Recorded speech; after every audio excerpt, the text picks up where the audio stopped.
Gratidão, Senhor, por mais um dia de bênçãos. Continuando a leitura do Antigo Testamento sob a ótica do Novo Testamento, a palavra encontra-se no capítulo 19 de Êxodo, do versículo 1 ao 5. Acompanhe comigo a leitura. Deus fala com Moisés no Monte Sinai. Vamos entrar no cenário mais impactante de toda a jornada Êxodo, no capítulo 19, o sopé do Sinai.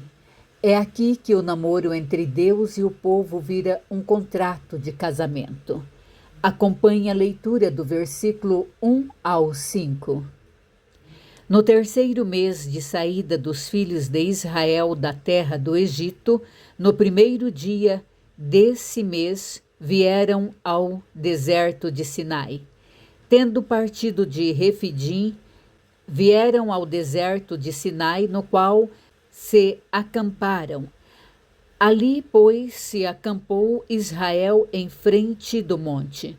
Subiu Moisés a Deus, e do monte o Senhor o chamou e lhe disse: Assim falarás à casa de Jacó e anunciarás aos filhos de Israel: Tendes visto o que fiz aos egípcios, como vos levei sobre asas de águia e vos cheguei a mim. Agora, pois, se diligentemente ouvirdes a minha voz e guardardes a minha aliança, então sereis a minha propriedade particular dentre todos os povos, porque toda a terra é minha. Antes de descer com fogo, Deus faz uma declaração de amor. Ele diz: Vós vistes o que fiz aos egípcios, como vos levei sobre asas de águias e vos trouxe a mim. A águia, ela não carrega o filhote nas garras, como as outras aves. Ela carrega nas costas, sobre as asas. Por quê? Porque se um caçador atirar, atinge o pai ou a mãe primeiro, mas não o filhote. Deus está dizendo para Israel e para você que está me ouvindo agora: Eu me coloquei entre você e o perigo. Eu te trouxe sobre as minhas costas. Essa é a mesma proteção que Jesus oferece quando diz que queria nos ajuntar, como uma galinha junta seus pintinhos, ou quando ele se coloca na frente da flecha da morte por nós na cruz. Aqui nós temos a águia de Êxodo versus os pintainhos do Salmo 91. Presta atenção. Essas duas aves mostram as duas faces do amor de Deus por mim, por você, por toda a criação do mundo. A águia do Êxodo 19, versículo 4, é o poder que transporta. A águia representa a soberania. Ela tira você do lugar da escravidão e te leva para o alto. É o Deus que luta por você, que te coloca acima da tempestade e te carrega quando suas pernas não aguentam mais. É a proteção pelo alto, onde o inimigo não alcança. A galinha, pintainhos, Salmo 91, versículo 4, o aconchego que protege. No Salmo 91 diz: Ele te cobrirá com as suas penas e debaixo das suas asas te confiarás. E Jesus, em Mateus 23, versículo 37, usa essa mesma imagem dos pintainhos. Continue comigo. Versículo 6 ao 15. Vós me sereis reino de sacerdotes e nação santa. São estas as palavras que falará aos filhos de Israel. Veio Moisés, chamou os anciãos do povo e expôs diante dele todas estas palavras que o Senhor lhe havia ordenado.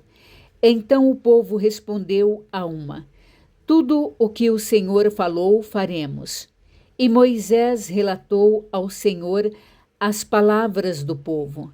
Disse o Senhor a Moisés: eis que virei a ti numa nuvem escura, para que o povo ouça quando eu falar contigo, e para que também creiam sempre em ti, porque Moisés tinha anunciado as palavras do seu povo ao Senhor. Disse também o Senhor a Moisés: vai ao povo e purifica-os hoje e amanhã.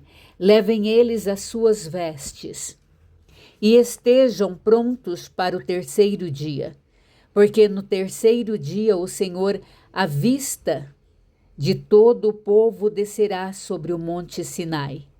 Marcarás em redor limites ao povo, dizendo: guardai-vos de subir ao monte, nem toqueis o seu termo. Todo aquele que tocar o monte será morto.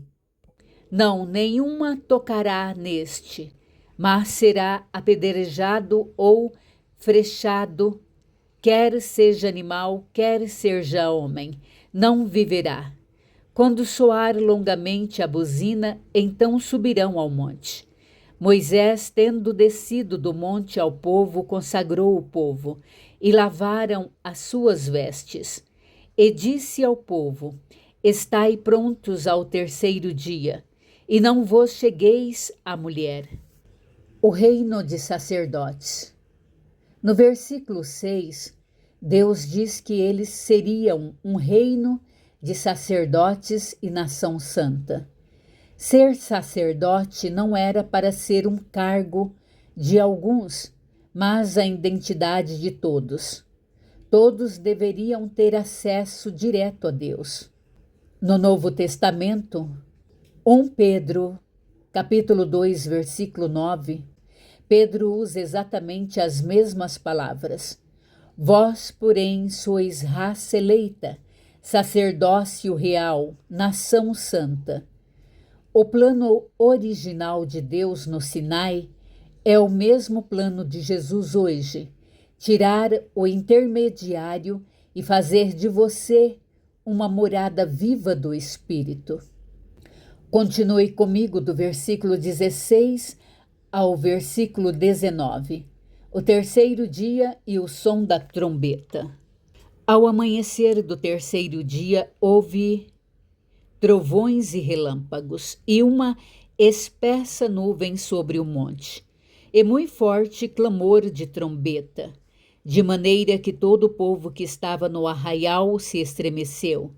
E Moisés levou o povo fora do arraial ao encontro de Deus, e puseram-se ao pé do monte. Todo o monte Sinai fumegava, porque o Senhor descera sobre ele em fogo. A sua fumaça subiu como fumaça de uma fornalha, e todo o monte tremia grandemente.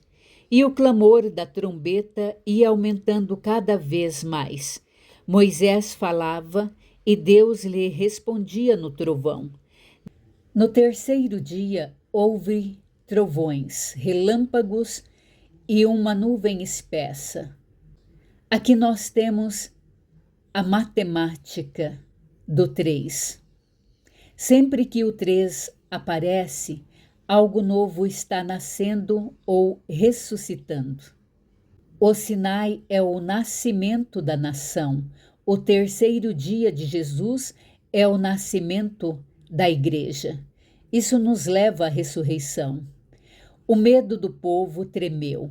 Eles viram o poder, mas ainda não conheciam o amor que lança fora o medo. Aqui nós temos a ótica do Novo Testamento, em Hebreus 12, do versículo 18 ao 24. O autor de Hebreu faz um contraste magnífico. Vocês não chegaram a um monte palpável que ardia em fogo, mas chegaram ao Monte Sião, a cidade do Deus vivo. No Sinai, o fogo era de fora. Em nós, em cada um de nós, o fogo é de dentro. Continuem comigo, do versículo 20 ao 25. Descendo o Senhor para a cume do monte Sinai, chamou a Moisés para o cimo do monte. Moisés subiu. E o Senhor disse a Moisés: desce, adverte ao povo que não traspasse o termo até ao Senhor para vê-lo, a fim de muitos deles não perecerem. Também os sacerdotes que se chegaram ao Senhor se hão de consagrar para que o Senhor não os fira. Então disse Moisés ao Senhor: o povo não poderá subir ao monte Sinai, porque tu nos advertiste, dizendo: marca limites ao redor do monte e consagra-o. Replicou-lhe o Senhor: vai, desce, depois subirá tu, e Arão contigo. Os sacerdotes, porém, e o povo não traspassem o termo para subir ao Senhor, para que não os fira. Desceu, pois, Moisés ao povo e lhe disse tudo isso. O limite das leis versus a liberdade da graça. Aqui nós temos o contraste de Hebreu 12. Do versículo 18 ao 24, a chave de ouro. No Antigo Testamento, Êxodo 19, 21, Deus diz: desce, adverte o povo para que não rompam o limite para ver o Senhor, e muitos deles pereçam. Era o Deus da justiça e da santidade que ninguém podia tocar. No Novo Testamento, o autor de Hebreu diz que nós não chegamos ao monte que ardia em fogo e trevas, Sinai, mas chegamos ao monte Sião e ao sangue da aspersão, Jesus. No Sinai, a barreira era o medo e a morte. Em Jesus, o véu se rasgou. O limite que antes matava, agora é a porta que nos convida a entrar. O mediador Moisés versus Jesus em Êxodo 19, versículo 24. Deus manda Moisés subir e descer. Ele era o único que podia fazer a ponte, mas ainda assim com medo. No Novo Testamento, 1 Timóteo, capítulo 2, versículo 5. Porque há um só Deus um só mediador entre Deus e os homens, Jesus Cristo, homem. Moisés subiu o monte para levar a lei. Jesus desceu do céu para nos levar até o Pai. O que Moisés fez no capítulo 19 era uma sombra do que Jesus faria na cruz. Aqui nós temos a matemática do limite do capítulo 19, versículo 20 ao 25. O número 19 significa o julgamento divino e a ordem de Deus. E aqui nós temos um alerta.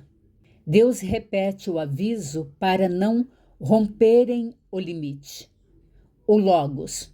Se o homem tentar chegar a Deus pelo seu próprio esforço ou mérito, rompendo o limite carnal, ele perece. Só se chega a Deus através do mediador. No capítulo 19, era Moisés. Para nós é o Cristo. Presta atenção aqui nesta mensagem que Deus deixou para todos nós através do capítulo 19. Deus diz que nos carregou sobre asas de águia. Sabe o que isso significa? Que para o inimigo te tocar, ele teria que derrubar Deus primeiro. No Sinai, o povo teve medo do barulho, mas hoje, através de Jesus, nós não temos medo do fogo. Nós somos batizados com ele. Criador do céu e da terra, através do Filho e do Espírito de luz, faça-se de acordo à sua vontade na nossa vida. Sabedoria e boca, luz do conhecimento, capacita-nos, Pai, para que sejamos esta ponte espiritual entre o Senhor e todos os filhos terrestres. Dai-nos sabedoria, luz do conhecimento. Deus abençoe você, o seu lar, a sua família. Amém.